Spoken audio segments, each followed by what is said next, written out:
crafters, Raquel here with Paints and Glitter, and today I am going to share with you a very quick process of how to create a card. It's going to be a very simple card with these dies from Lisa Jones for Sizzix. This is called Layered Summer Flowers. However, I won't be using it for a summer style card. This is actually going to be a condolence card. And I've also pulled out of my stash these Elizabeth Craft Design dies that have this beautiful stippling and stitching edge combination. This is ECD 1701 stitch rounded rectangles. And then from Paper Discovery, I recently received from Craft Stash this set of stamps along with the other pieces. But from here, this is called Bountiful Harvest. It happens to have a couple of phrases that are apt for this type of card, and I'm going to be using Our Hearts and Thoughts Are With You.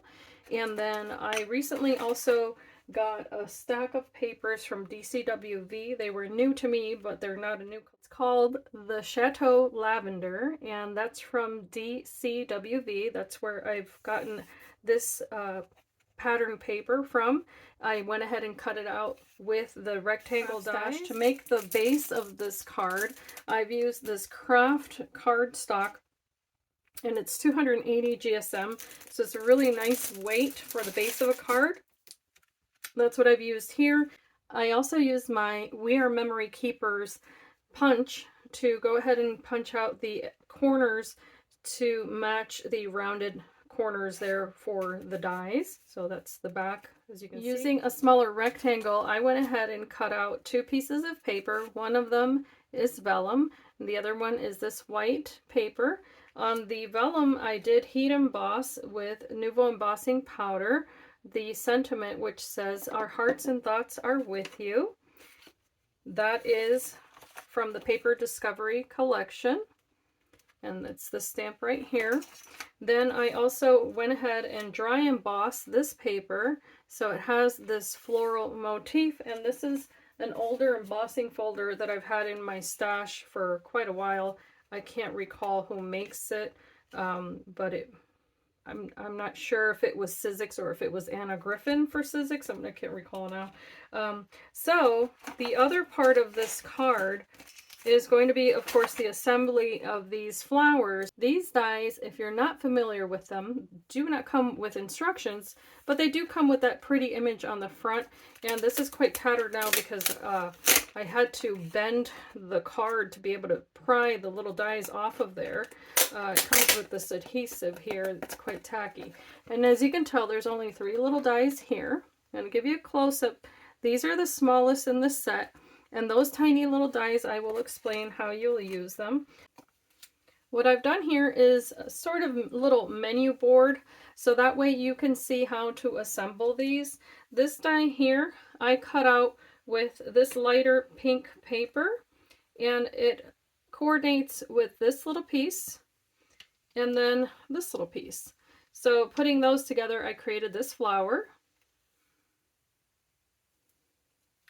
This set here is pretty obvious. It's the 2 little leaves, but then it coordinates with this piece, and that will create these leaves here. And of course, you do have to adhere the papers one on top of the other to get the results. This one is the largest flower in the set. It looks like that, and it coordinates with this piece here, which seems nonsensical. But when you group these together, as well as the tiny piece here, you group it together, this one along with this one, you group them together and you get this result. So the tiniest one is this little piece here, which I did ink around, and then the other one cuts out in 3 separate pieces, and you can layer it as such. Then this one I cut out twice. This is going to be the pink flower for this card. It also comes with a coordinating set for the shadows. This is going to be the darker pink. And then again, the 2 remaining small tiny little pieces are one for the stem, this one here, and then this other tiny one here goes right in the center of the flower. So that's actually the one that would go first, then the dark pink, and then the little stem right on top. Then last but not least is this leaf grouping here, and it has its little shadows. To place that on top, I just went ahead and applied the adhesive right on the border of those little leaves, really gently using my Nuvo Deluxe adhesive. And yes, you can get a precision tip for that adhesive now as well from Tonic Studios, and then that way you can lay all of those tiny little pieces right on top. And that is it for the assembly of the die set. Now what I'll have to do is, of course, create my card. So I'm only going to be using a tiny little drop here of this glue on the corners because I am applying this vellum on top to have my little sentiment. And what you want to do if you've never heat embossed onto vellum is that you want to get your heat gun ready. And once you apply that powder and shake off the excess, the ink is not going to dry immediately. It actually stays wet for quite a bit. So give yourself enough time to go ahead and get that heat gun really nice and hot. And then once you have it really nice and hot, then go ahead and just go over it very lightly. You don't have to get it really close to that paper. That way it won't buckle or burn.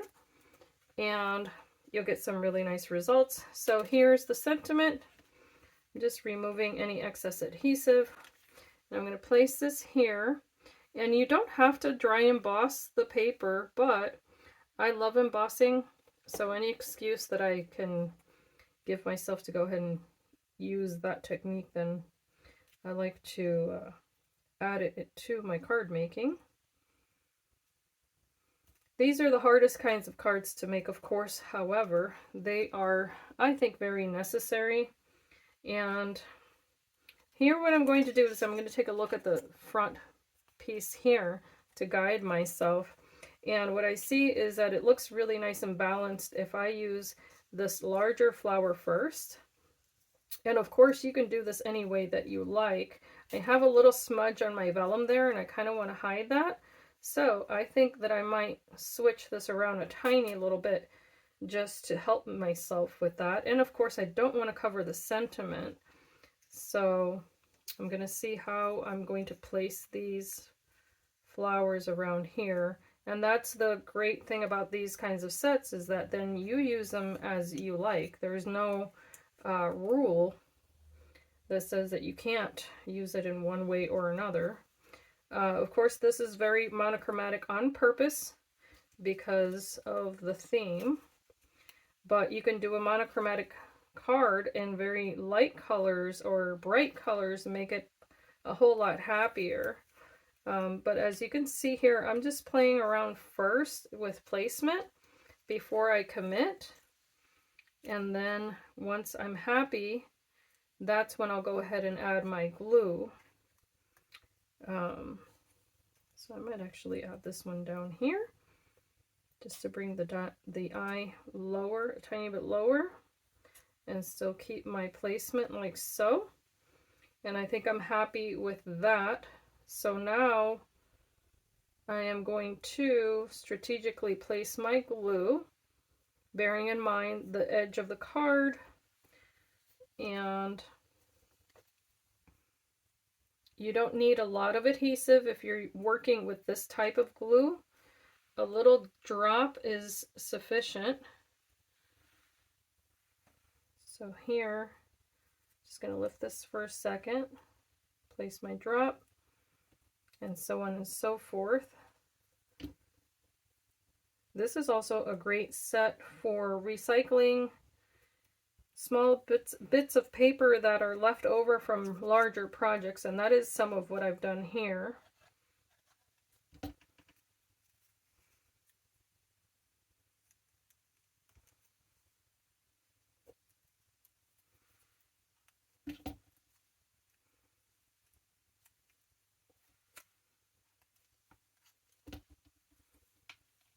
And of course today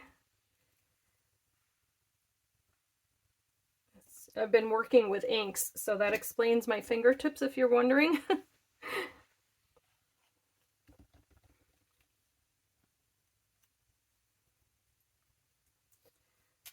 Okay, so I'm just going to go ahead and apply the glue behind these pieces.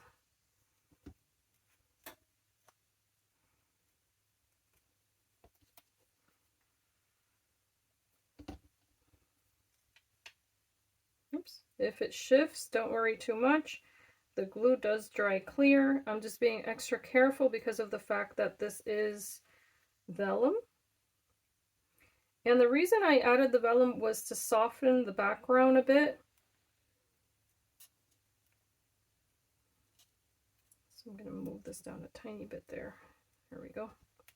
Dirty Bronze is the name of it, and I think I'm just gonna add it a tiny little drop here and there, just to move the eye around the card, and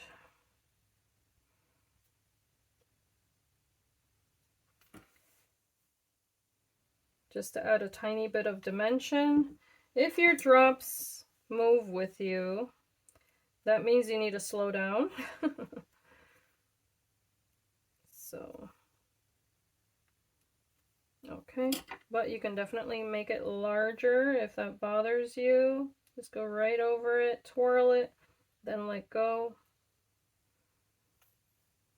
I like to work in little groups of 3.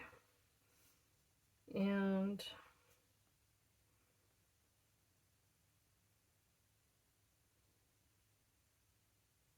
okay, and I think my card is finished.